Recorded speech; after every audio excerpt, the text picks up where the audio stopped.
La compañía Walt Disney World suspendió a más de 40 trabajadores venezolanos porque tenían TPS. A los afectados se les dio una licencia de 30 días para presentar una nueva autorización de empleo válida, si no, quedarán en la calle. La medida, que afecta a trabajadores que formaban parte del equipo de reparto del complejo de Florida, fue adoptada luego de que la Corte Suprema de Estados Unidos autorizara al gobierno de Trump a revertir las protecciones migratorias extendidas durante el mandato de Biden. Agentes federales vestidos de civil vigilaron los pasillos del Tribunal de Inmigración del centro de Miami durante horas y arrestaron al menos a 4 hombres desprevenidos cuando salían de la sala de los tribunales el miércoles.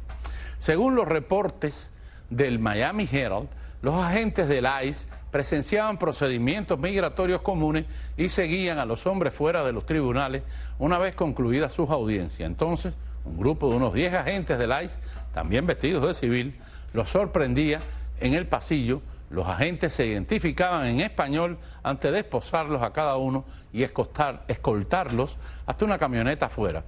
"No tengo miedo", dijo un hombre cubano a su esposa e hija mientras agentes del ICE lo arrestaban. En cada caso, los abogados del Departamento de Seguridad Nacional solicitaron el sobreseimiento de los casos de deportación ante los jueces de inmigración. Esto es importante porque el ICE no puede supuestamente someter a una persona a un proceso de deportación acelerada, un proceso administrativo que no requiere la intervención de un juez y que el gobierno está utilizando para deportar rápidamente a las personas. Al mismo tiempo, el Servicio de Inmigración y Control de Aduanas de Estados Unidos deportó a los migrantes cubanos Enrique Arias Hierro y José Manuel Rodríguez Quiñones con condenas penales graves aquí en los Estados Unidos. Los mandó hacia Sudán del Norte tras el rechazo del gobierno castrista a aceptarlo. Arias Hierro, por ejemplo, cuenta con antecedentes por homicidio, robo a mano armada, falsificación de identidad oficial, secuestro y robo con violencia. Por su parte, Rodríguez Quiñones fue condenado por tentativa de asesinato en primer grado con arma, agresión, hurto, posesión canina ilegal y tráfico de personas. Pero no es ilegal esta deportación, no estaban prohibidas estas deportaciones por sentencia de un juez. ¿Qué se puede hacer ahora con estos indocumentados? Bueno, todo esto lo conversamos con nuestra experta en inmigración, la abogada Laura Jiménez, a quien damos la bienvenida. Buenas noches, Laura, ¿qué tal? Hola, Camilo, ¿cómo estás? Empecemos, porque esto pica y se extiende. Esto de esos agentes de civiles que se mueven por los pasillos de la corte y que de repente cuando le dicen usted no tiene el derecho, tiene derecho a apelar, pero la sentencia es negativa, vienen, te agarran y te llevan. ¿Esto es legítimo? Bueno, es lo que está sucediendo, Camilo. Lamentablemente yo creo que es como que una maniobra de engaño que está utilizando tristemente el gobierno. ¿Y por qué digo una maniobra de engaño? Bueno, pues porque el hecho de que retiren los cargos en la corte, tanto a un abogado como a un inmigrante en este momento, pues le resulta bastante atractivo. Sin embargo, ya no es tan atractivo cuando uno sabe que el cliente está a expenso de ser detenido y ser mantenido en una detención mandatoria, a expensas de ser puesto en un proceso de deportación expedita. Como tú bien dices, es un proceso administrativo y que lleva una serie de pasos a seguir. Sin embargo, lamentablemente, después de una orden ejecutiva y después de un comunicado oficial del Departamento de Seguridad Nacional, el proceso de deportación de expedita se extendió, o sea, el criterio de las personas que iban a estar sujetas a la deportación de expedita se extendió a otras categorías, entre las cuales están entrando estos inmigrantes que lamentablemente no fueron puestos en su momento en la frontera en deportación expedita, lo cual es incorrecto, pero pues es lo que estamos viendo en este momento. Mi consejo para aquellas personas, y creo que en la mayoría de los casos estaban representados con abogados, es que busquen una solución en cuanto a tratar de parar la deportación, a solicitar una entrevista de miedo creíble si a lo mejor la persona califica para ello.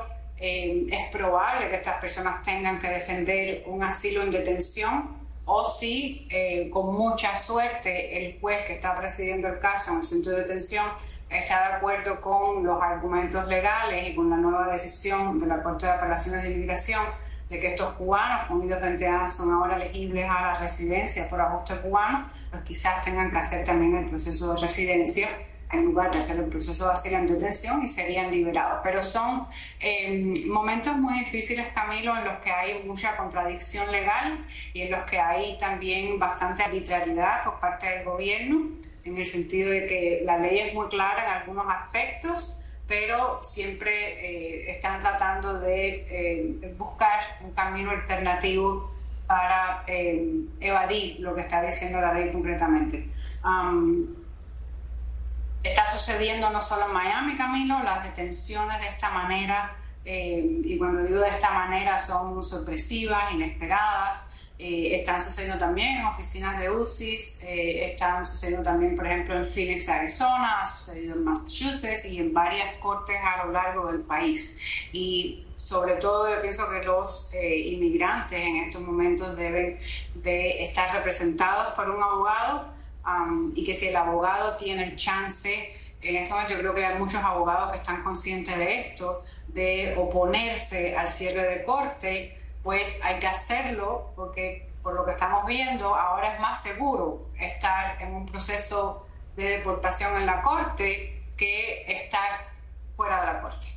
O sea que en días pasados usted recomendó que bajo cualquier circunstancia había que ir a la corte. Ahora que cambió esto y que los están casando, ¿usted insiste todavía en que lo más prudente es ir a la corte? Siempre hay que ir a la corte. O sea, nunca le podría recomendar a ningún inmigrante que no vaya, que no asista a su audiencia. ¿Por qué? Porque el hecho de que no asista a su audiencia entonces va a ser mucho peor. Va entonces a tener como resultado una orden de deportación inmediata en ausencia. Y esos casos son muy difíciles de abrir. Una orden de deportación puede entonces llevar al gobierno a ejecutar esa detención y aprovecharse de esa situación. Siempre hay que ir a las audiencias a la corte, siempre hay que asistir sin excusa alguna, a no ser que la persona esté hospitalizada o tenga una emergencia humanitaria muy seria, a las citas de supervisión de ICE. Pero mi recomendación es que vayan preparados, vayan con un abogado.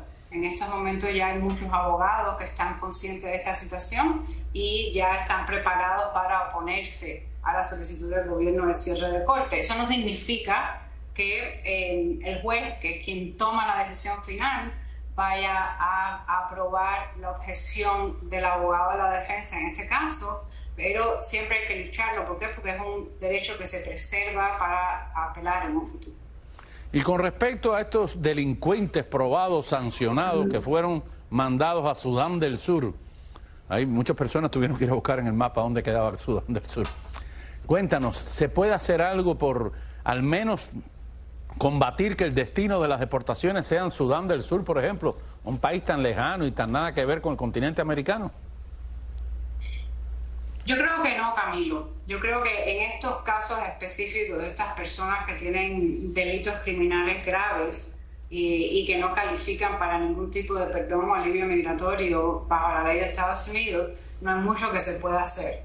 Triste es que Cuba no los haya aceptado, porque al final son ciudadanos y nacionales de ese país, y Cuba no debería negarle el derecho a ningún ciudadano de entrar o de regresar a su país de origen. Sin embargo, también existe un artículo de la ley donde le permite al gobierno buscar alternativas de deportación en casos como este a un tercer país, y no podría decirte cuáles son las bases del acuerdo con Sudán porque no las conozco, pero probablemente sea un acuerdo válido o no. Lo que sí dudo mucho que estas personas tengan algún tipo de salvación o de que puedan tocar suelo americano nuevamente. Así mismo, muchísimas gracias por estar con nosotros.